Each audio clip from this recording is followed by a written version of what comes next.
Neptune, the eighth and furthest planet from the Sun, 17 times the mass of Earth and nearly 2.7 billion miles away.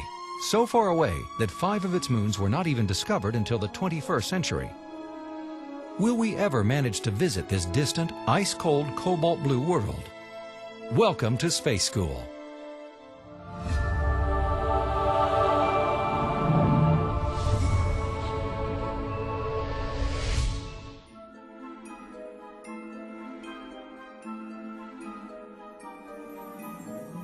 First observed by Galileo in 1612, he mistook the planet for a star.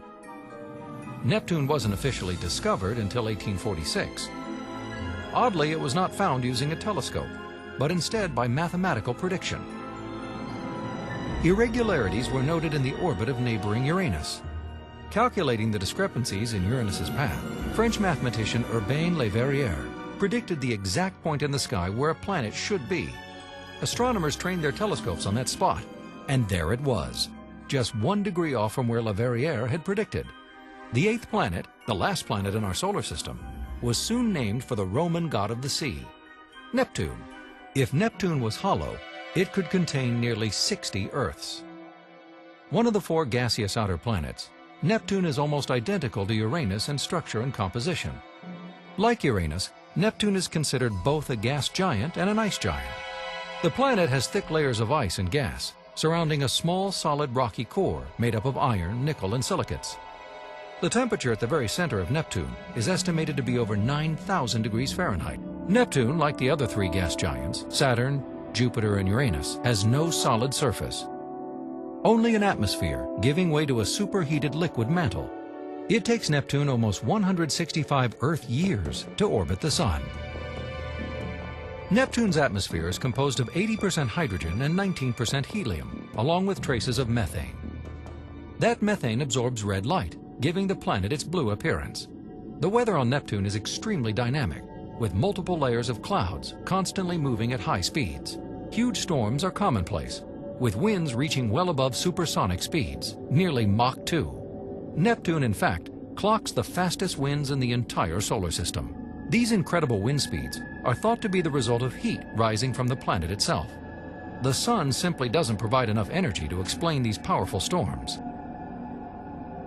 But the Sun, despite its distance from the planet, still does impact the climate of Neptune, mainly by creating 4 distinct seasons. And with a year that's 165 Earth years long, just one of those seasons can last 4 decades. Neptune has 13 known moons, but one of them, Triton, is the largest by far.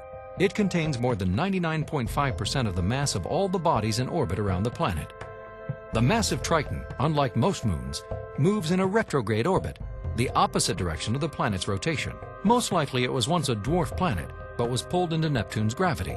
Triton's surface is composed of frozen nitrogen, water, and frozen carbon dioxide, dry ice, as well as other trace elements. It is also one of the few moons in the solar system that is geologically active. Dotted with geysers, it is believed to erupt nitrogen. Triton also has the coldest surface temperatures in the entire solar system, dipping to a staggering minus 400 degrees Fahrenheit. Today, Neptune already has 4 rings, but they are narrow and faint. So faint that they weren't even discovered until 1968. They are believed to be made up of dust particles, the remains of meteorites that long ago smashed into Neptune's moons.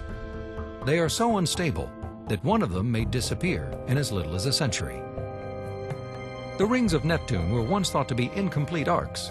A flyby of the planet in 1989 showed them to be complete. Neptune is the least explored of any planet. It has only been visited by 1 spacecraft, Voyager 2, in 1989. But that single mission discovered a new ring, 6 new moons, and answered many questions about the weather on this faraway world. It also flew by the moon Triton, sending back valuable photos and data. There are currently plans on the books to launch the Neptune Orbiter, a satellite that would circle the planet for 3 to 5 years. But this spacecraft, which would take 8 to 12 years just to reach Neptune, isn't even scheduled to launch until, at the earliest, 2016. Until then, this distant world will remain, in many ways, one of the solar system's biggest mysteries. This is Space School, signing off. Class dismissed.